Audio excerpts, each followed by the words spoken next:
नमस्कार, दिशा न्यूज में आपका स्वागत है। मैं हूं शालिनी। अपने इस खास न्यूज बुलेटिन में हम आपको दिखाएंगे देश दुनिया की हर वो छोटी बड़ी खबर जो जनता से जुड़ी हुई है। बीजेपी के प्रधानमंत्री पद के प्रत्याशी नरेंद्र मोदी ने केंद्र सरकार पर एक बार फिर निशाना साधा है। उन्होंने सांप्रदायिक हिंसा विरोधी बिल का विरोध करते हुए प्रधानमंत्री मनमोहन सिंह को चिट्ठी लिखी है। मोदी ने कहा है कि सांप्रदायिक हिंसा विरोधी बिल से समाज बटेगा। भारतीय जनता पार्टी की ओर से प्रधानमंत्री पद के उम्मीदवार नरेंद्र मोदी ने प्रधानमंत्री मनमोहन सिंह को पत्र लिखकर सांप्रदायिक हिंसा विधेयक का विरोध किया और कहा कि प्रस्तावित विधेयक तबाही का नुस्खा है। मोदी ने विधेयक को राज्यों के अधिकार क्षेत्र का अतिक्रमण का प्रयास का आरोप लगाते हुए कहा कि इस संबंध में आगे कोई कदम उठाने से पहले इस पर राज्य सरकारों, राजनीतिक पार्टियों, पुलिस और सुरक्षा एजेंसी जैसे साझेदारों से व्यापक विचार विमर्श किया जाना चाहिए।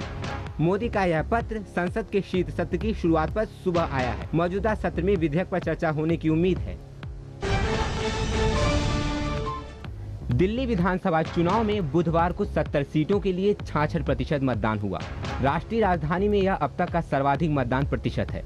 यह जानकारी निर्वाचन आयोग के अधिकारियों ने दी। इससे पहले दिल्ली विधानसभा के लिए पहली बार 1993 में हुए चुनाव में सर्वाधिक 61.75% मतदान दर्ज किया गया था। वहीं बीजेपी के प्रदेश अध्यक्ष विजय गोयल ने मतदान के बाद प्रदेश कार्यालय में कहा कि अब दिल्ली में बीजेपी सरकार बनाने की तैयारी कर रही है। साथ ही गोयल ने यह भी कहा कि अगर दिल्ली में बीजेपी आती है तो सबसे पहले बिजली और पानी की समस्या को सुलझाया जाएगा। मैं समझता हूं कि कुछ प्रभाव तो उनको इमीडिएट देखने को मिल सकता है, इमीडिएट देखने को मिल सकता है, क्योंकि ये जो कांग्रेस की सरकार थी इसने तो भी और भी रेट बढ़ाने की बात कर रखी थी। तो पहले तो हमें ये देखना है कि जिन और दाम बढ़ाने की उन्होंने बात कर रखी है उनको कैसे रोका जाए। उनको रोकना भी अपने आप में लोगों को राहत देगा। भारतीय जनता पार्टी ने ये कहा है कि रेट कम कराने का सबसे बड़ा हमारा फॉर्मूला ये है कि हम इनके बीच में कंपटीशन कराएंगे। तो जैसे टाटा है, रिलायंस है, और कंपनियों को भी फील्ड में ले आएंगे। जिसको भी संविधान परमिट करता है, चाहे वो विदेशी हो या देशी हो, वो सब आएंगे। उत्तर प्रदेश में विधानसभा का शीतकालीन सत्र शुरू हो चुका है, जिसमें विपक्षी दलों ने सपा सरकार को कई मुद्दों को लेकर घेरा। उधर प्रदेश के मुख्यमंत्री अखिलेश यादव ने कहा कि विपक्ष की ओर से उठाए गए हर मुद्दे का जवाब देने को वे तैयार हैं। विपक्ष को पूरा मौका है अपने सवाल उठाने का। जहां तक सवाल किसानों को सुविधा देने की है, समाजवादी पार्टी ने किसानों को सुविधा दी है। और अभी जो स्थिति पैदा हुई है, जो बाजार में चीनी का नुकसान हुआ, भाव नीचे चला गया और चीनी मिलें नहीं चल पाई, तो कहीं न कहीं सरकार ने किसानों को बचाने का काम किया है। मान लीजिए अगर चीनी मिलें नहीं चलती तो किसान बर्बाद हो जाता। इसलिए किसानों को संकट से निकालने का काम समाजवादी पार्टी ने किया है। चंडीगढ़ के कलाग्राम में क्राफ्ट मेले में विभिन्न संस्कृतियों का सुमेल देखने को मिल रहा है। हरियाणवी लोक नृत्यों के साथ साथ पारंपरिक लोक रागों का भी लोग खूब लुत्फ उठा रहे हैं। मेले में पहुंचने वाले लोग इन लोक कलाकारों की ओर से पेश किए गए कार्यक्रमों का देर रात तक आनंद उठाते देखे गए। मेले में हरियाणा के अलावा अन्य कई स्थानों से भी लोग पहुंचे। लखनऊ में राष्ट्रीय विकलांग पार्टी के बैनर तले विकलांगों ने अपनी मांगों को लेकर विधानसभा का घेराव किया। राष्ट्रीय विकलांग पार्टी की मांगों में प्रमुख रूप से विकलांगों को 2000 प्रति माह की पेंशन, नौकरियों में 3% आरक्षण देने समेत कई अन्य मांगे शामिल हैं। उत्तर प्रदेश में शिक्षक संघ ने अपनी मांगों को लेकर विधानसभा का घेराव किया और प्रदर्शन किया। शिक्षक संघ के कार्यकर्ताओं का कहना है कि विधानसभा चुनाव से पहले समाजवादी पार्टी ने अपने घोषणा पत्र में वादा किया था कि सपा की सरकार बनने पर माध्यमिक वित्त विहीन शिक्षकों को जीविका के लिए मासिक मानदेय दिया जाएगा, लेकिन सरकार बनने के बाद सपा अपनी ओर से किए गए वादों को भूल चुकी है। समाजवादी पार्टी ने चुनाव अपना वादा किया था कि समाजवादी पार्टी की अगर सरकार बनी तो माध्यमिक वित्त विहीन शिक्षकों को सरकार की ओर से जीने भर का मान दे देंगे, लेकिन सरकार बनने के लगभग 18 महीने पूरे हो गए, लेकिन अब तक इन वित्त विहीन शिक्षकों के मानदेय की कोई प्रक्रिया नहीं शुरू की गई। इससे प्रदेश भर के वित्त विहीन शिक्षकों में आक्रोश व्याप्त है। लखनऊ में लोक सेवा समाज की ओर से भारत रत्न से सुशोभित डॉक्टर राजेंद्र प्रसाद की 129वीं जयंती मनाई गई। इस कार्यक्रम में प्रदेश सरकार के 2 मंत्री भी शामिल थे। इस अवसर पर सराहनीय काम करने वाली शख्सियतों को सम्मानित भी किया गया। इस मौके पर कथक कलाकारों की ओर से नृत्य भी पेश किया गया। कुरुक्षेत्र में स्वास्थ्य विभाग की ओर से कन्या भ्रूण हत्या के खिलाफ अभियान चलाया गया है, जिसके तहत कॉलेज छात्र छात्राओं को शपथ दिलाई गई। छात्र छात्राओं ने भी भ्रूण हत्या जैसी बुराई के खिलाफ एकजुट होकर लड़ने का संकल्प लिया। कुरुक्षेत्र के जिला उपायुक्त और स्वास्थ्य विभाग की ओर से संयुक्त रूप से चलाई गई इस मुहिम में बड़ी संख्या में छात्र शामिल हुए। मंगलवार किसी न किसी स्कूल में जाके, कॉलेज में जाकर कन्या भ्रूण हत्या के संबंध में सभी बच्चों को जागरूक करने का प्रयास करते हैं। इसी पहल के अंतर्गत सेठ बनारसीदास कॉलेज में आज हम आए थे और सभी बच्चों से हमारा इंटरेक्शन हुआ और मुख्य तौर पर हमने यही मैसेज कन्वे करने का प्रयास किया कि जो एडवर्स सेक्स रेशियो है जिससे हरियाणा सफ़र करता है, कुरुक्षेत्र जिले में भी ये समस्या हमारी है। तो इस समस्या के लिए बच्चों को इसमें सहभागिता लेनी होगी, क्योंकि आगे आने वाले समय में वो कोई ना कोई परिवार के मेंबर बनेंगे। हम लड़कियां मिलके इस बुराई को जड़ से मिटा देंगे। जैसे एक लड़की के बिना परिवार नहीं चल सकता, उसी तरीके से अगर लड़कियां खत्म हो गई तो संसार का भी विनाश पक्का है। तो ये जागरूकता हम फैला के ही रहेंगे। हरियाणा के राज्यपाल जगन्नाथ पहाड़िया ने चंडी मंदिर में आयोजित समारोह में शिरकत की। इस मौके पर उन्होंने शारीरिक रूप से अक्षम लोगों के बारे में बोलते हुए कहा कि समाज में ऐसे लोगों को बराबरी का दर्जा मिलना चाहिए। बहुत ही महत्वपूर्ण प्रोग्राम है जो सारे दुनिया के अंदर आज के दिन मनाया जा रहा है।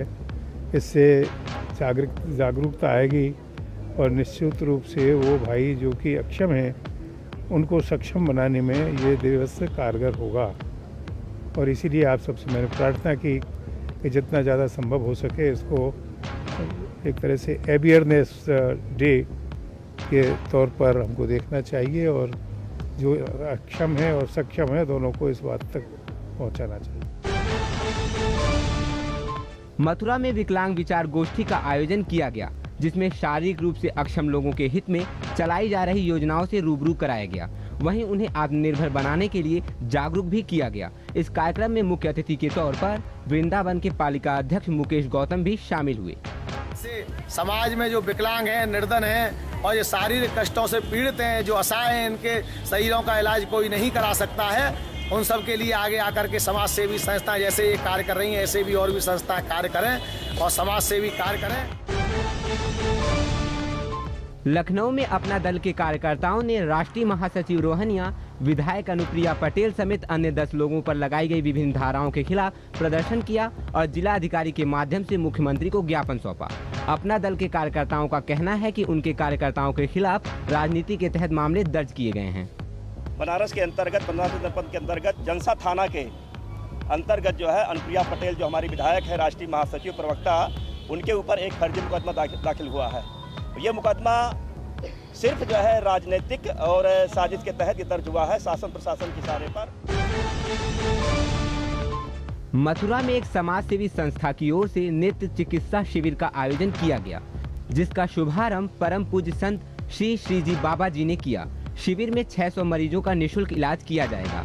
4 दिवसीय इस शिविर में आंखों से संबंधित बीमारियों की जांच के साथ साथ उनका इलाज भी किया जाएगा। संस्था के सचिव सुनील शर्मा ने इस शिविर के बारे में जानकारी दी। चिकित्सा शिविर का आयोजन कल्याणम कोटी द्वारा संचालित श्रीजी बाबा चिकित्सा संस्थान के द्वारा किया जा रहा है और आज 4 दिसंबर से भर्ती शुरू की जा रही है। उसमें 4, 5, 6 तारीख को निरंतर नेत्र रोगियों की भर्ती की जाएगी और जिन नेत्र रोगियों के नेत्र ऑपरेशन किए जाने हैं उनको सारी सुविधाएं निःशुल्क रूप से संपन्न प्रदान की जाएंगी।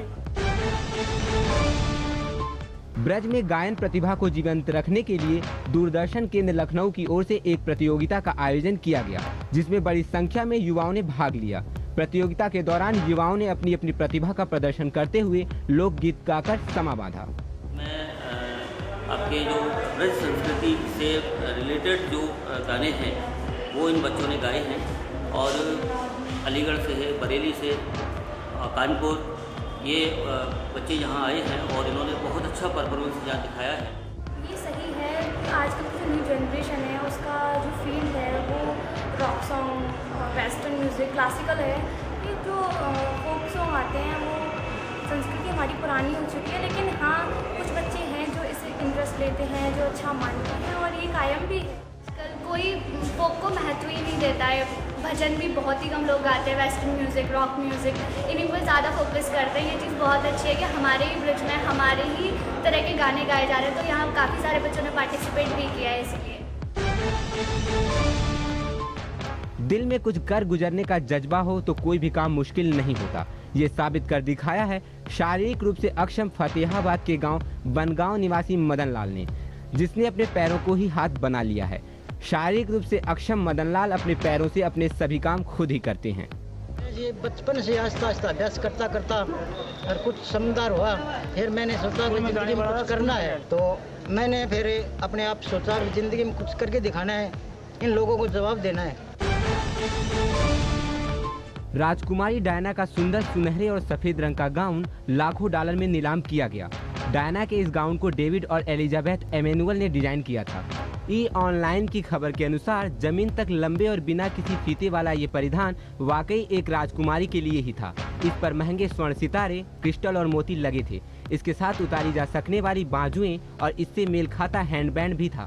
ऐसा कहा जाता है कि डायना ने जब वर्ष 1986 में रेड क्रॉस बेनिफिट में इस गाउन को देखा तो उन्हें इससे प्यार हो गया। किसी डिजाइनर से परिधान डिजाइन करवाने के बजाय उन्होंने इस तैयार परिधान को खरीद लिया। एशिया के किशोरों ने गणित, विज्ञान और पठन से संबंधित एक अंतर्राष्ट्रीय परीक्षा में परचम लहराते हुए शीर्ष स्थान हासिल किया है। अमेरिकी छात्रों ने अपने प्रदर्शन में थोड़ा सुधार किया है, लेकिन वे शीर्ष 20 की सूची में पहुंच पाने में विफल रहे। चीन के सबसे बड़े शहर संघाई के छात्रों ने सभी विषयों में सर्वोच्च स्थान हासिल किया है और सिंगापुर, दक्षिण कोरिया, जापान तथा हांगकांग के छात्र भी काफी पीछे नहीं रहे। यहाँ तक कि परीक्षा में पहली बार शामिल होने वाले वियतनाम के छात्रों का प्रदर्शन भी गणित और विज्ञान में अमेरिका से अधिक रहा। अंतर्राष्ट्रीय छात्र आकलन 2012 कार्यक्रम में 65 देशों के करीब 5 लाख छात्र छात्राओं ने हिस्सा लिया। इस परीक्षा का आयोजन पेरिस आधारित organisation for economic cooperation and development द्वारा किया जाता है। अमेरिका के कई हिस्सों में भारी तूफान और तेज हवाओं की चेतावनी जारी की गई है। स्कॉटलैंड और इंग्लैंड के कई हिस्सों में तेज हवाएं चल रही हैं और आने वाले 24 घंटों में स्थिति और ज्यादा खराब हो सकती है। खराब मौसम और तेज हवाओं के कारण हवाई और रेल यातायात प्रभावित हुआ है, जिसके कारण कई ट्रेनों को रद्द कर दिया गया है। स्कॉटलैंड में 100 किलोमीटर प्रति घंटा की रफ्तार से हवाएं चल रही हैं। पर्यावरण एजेंसियों के मुताबिक अगले 24 घंटों में स्थिति और खराब हो सकती है। अभी के लिए बस इतना ही। अगर आपके पास कोई समाचार, प्रतिक्रिया या सुझाव है तो आप हमें SMS या मेल कर सकते हैं। कुछ और खबरों के साथ हम फिर होंगे हाजिर। तब तक के लिए दीजिए हमें इजाजत। नमस्कार।